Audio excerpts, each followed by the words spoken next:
Bonjour à tous, je m'appelle Olivier, je travaille pour Life et j'ai envie aujourd'hui de vous présenter notre clinique d'ambulatoire, Life Viva Ambulatoire, Ambulatory Clinic, Daycare en anglais.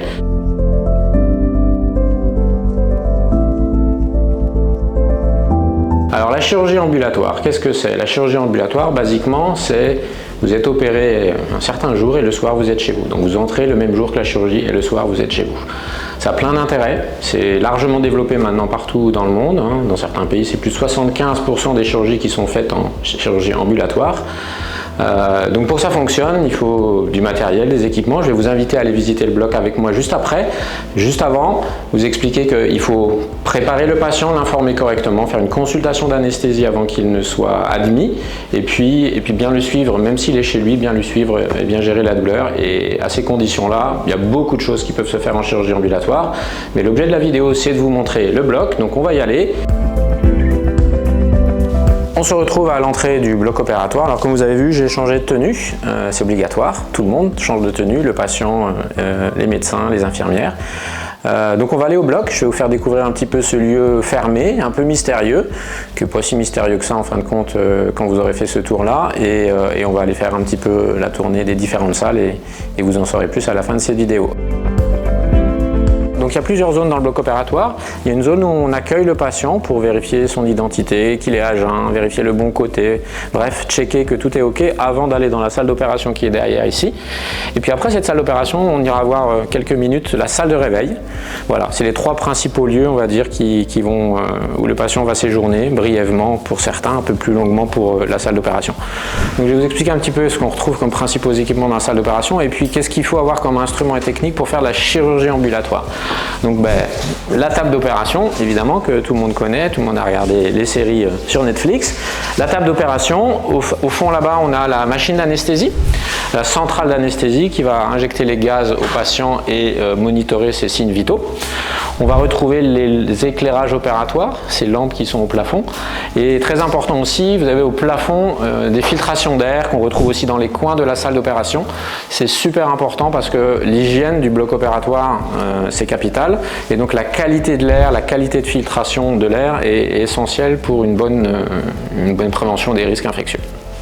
Il y a plusieurs rôles dans la salle d'opération.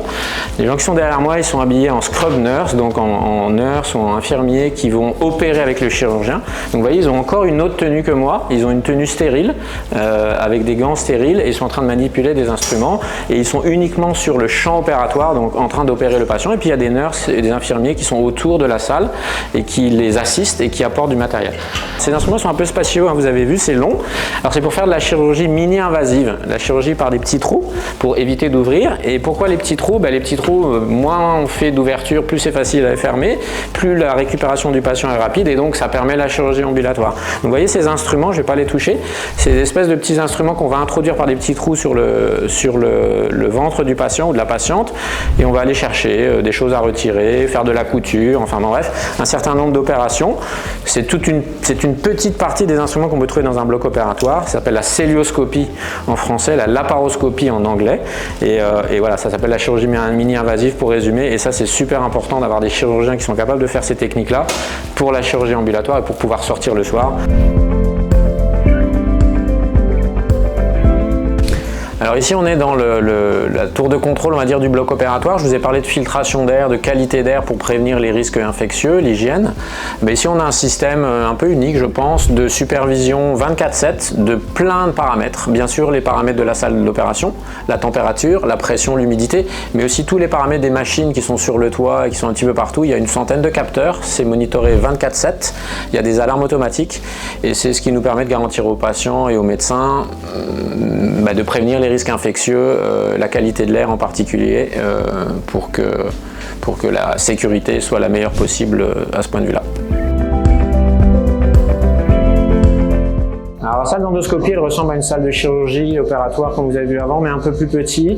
Les conditions d'air sont un petit peu moins strictes. Et en fait, on va utiliser les cavités naturelles pour aller faire des examens diagnostiques ou enlever des petites choses qui seraient à retirer. Donc vous voyez là, on a un endoscope. C'est un grand tuyau, dedans on a de la lumière, on a une caméra et on peut même glisser des instruments pour faire des prélèvements ou des actes. Vous voyez la définition, c'est assez génial. Alors dernière étape du parcours du patient au bloc opératoire, la salle de réveil qui est autour de moi. Donc salle de réveil, le patient va être sur son lit, on va s'occuper de son réveil, de son confort et surtout de la gestion de sa douleur. Donc c'est supervisé par l'anesthésiste et les infirmiers. C'est une condition super importante pour que le retour à domicile se passe bien, c'est-à-dire que la gestion de la douleur elle commence ici, elle commence même parfois avant l'intervention pour que la sortie se fasse confortablement et que les médicaments qui vont être prescrits ici soient pris à domicile. Bien sûr, on va vérifier les paramètres vitaux, on va donner à manger au patient qui est en général à jeun, on va le mettre debout, on va vérifier que tout est ok et après il va rentrer chez lui. Et pour rentrer chez lui, il a des consignes et si d'aventure c'était utile, pour le rassurer ou pour accompagner la prise en charge, on a une équipe mobile d'infirmières qui peuvent aller vérifier que tout se passe bien à domicile, prendre quelques signes vitaux, faire quelques soins basiques. Et ben voilà, vous êtes chez vous, vous êtes avec vos proches, tout s'est bien passé et vous êtes content.